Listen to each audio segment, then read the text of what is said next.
My grandfather's mirror shows the past. 1. The arrival. When my grandfather died, he left me his house in a remote village nestled between ancient woods and rolling hills. I hadn't seen him in years, not since I was a child, and my memories of him were fuzzy, faint images of a stern man with a deep voice and a strange obsession with antique artifacts. But when the letter came from the solicitor, something compelled me to accept the inheritance. The house was exactly as I remembered, tall, creaky, filled with the scent of old wood and dust. But there was one thing I didn't remember, one thing that immediately drew my attention when I stepped through the front door. It was a mirror, standing nearly 7 feet tall in a carved mahogany frame, covered by a thick velvet cloth.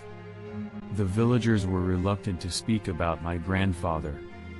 When I asked about him at the small cafe in town, the old owner simply looked down at his coffee and muttered something about the mirror man.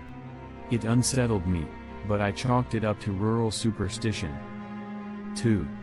The unveiling. The first night, I couldn't sleep. The wind howled through the cracks in the old walls, and I kept hearing whispers, soft, unintelligible sounds that seemed to come from the direction of the mirror. In the morning, curiosity got the best of me. I pulled the cloth away and was stunned by what I saw. The glass was unlike any I had seen before. It shimmered faintly, and when I looked into it, I didn't see my reflection. Instead, I saw the living room as it had been decades ago, furnishings that no longer existed, and a version of the house I had never known. The atmosphere in the room thickened, as if the air itself was holding its breath. I stared at the mirror for what felt like hours. At one point, the image shifted. A woman walked through the room, elegant, dressed in 1930s attire. She paused and looked straight at me. Her eyes were filled with sorrow. 3. The first vision. That night, I returned to the mirror at midnight. The whispers grew louder as I approached, and when I looked into the glass, I saw my grandfather, young, vibrant, standing in that very room, arguing with someone I couldn't quite see. The shadows obscured the second figure, but I sensed anger and desperation in the way they moved. I reached out instinctively, and for a brief second, I felt cold air rush over my skin, as if I had crossed some invisible threshold. My hand tingled, and I jerked back. The vision vanished, leaving only my pale reflection staring back in the dim light. 4. The research. Over the next few days, I scoured the house for information. In the attic, I found a chest filled with my grandfather's journals. They spoke of the mirror as a time lens, a relic from a forgotten civilization that could reveal the past to those attuned to its frequency.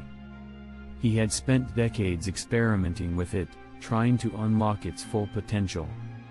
One journal detailed a strange theory, that time was not linear, but stacked, layers upon layers of existence, all happening simultaneously, and the mirror was a crack in the veil that separated them. He believed that under certain conditions, one could step through. 5. The man in the shadows. Night after night, the visions became clearer. I saw moments from my grandfather's life, his youth, his tragedies, his discoveries. But there was always a shadow, an indistinct figure lurking at the edge of the scenes. Sometimes it watched him. Sometimes it watched me. Its presence began to bleed into reality. I would wake up with the sensation of being watched. Objects in the house shifted ever so slightly. I found footprints, bare, damp, on the wooden floor in front of the mirror, though I hadn't walked there. 6. The warning. One night, the mirror showed me something different. It was a message, scrawled across the surface in a language I didn't understand. But when I blinked, the letters reformed into English: "Do not look too long." I ignored it. I became obsessed. Meals went uneaten. Days blurred into nights. I recorded what I saw, I tried to map the past. I thought I could master it. 7. The past awakens. The mirror began to show scenes beyond my grandfather's life, moments from the village's history. A fire in 1893. A murder in 1910. A child vanishing in 1957. The mirror showed it all. But the shadow was always there. And then the mirror showed me my own childhood, moments I had forgotten. And the shadow was in those, too. 8. The reflection. One evening, I looked into the mirror and saw myself, not as I was, but as an old man, hunched and withered, trapped in that room.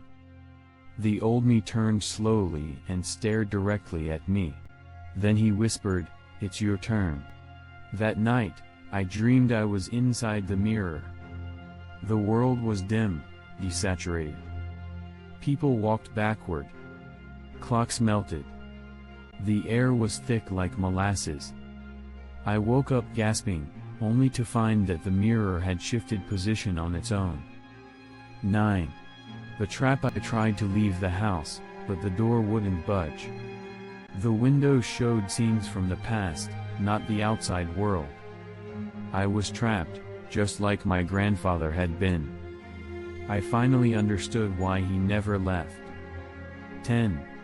The escape. In the final journal entry, my grandfather mentioned a way to break the mirror's hold, a ritual involving fire, salt, and a name, my name. I gathered the ingredients and performed the ritual at midnight. The mirror screamed, the glass cracked, and the visions vanished. 11. The eyes within. But it wasn't over.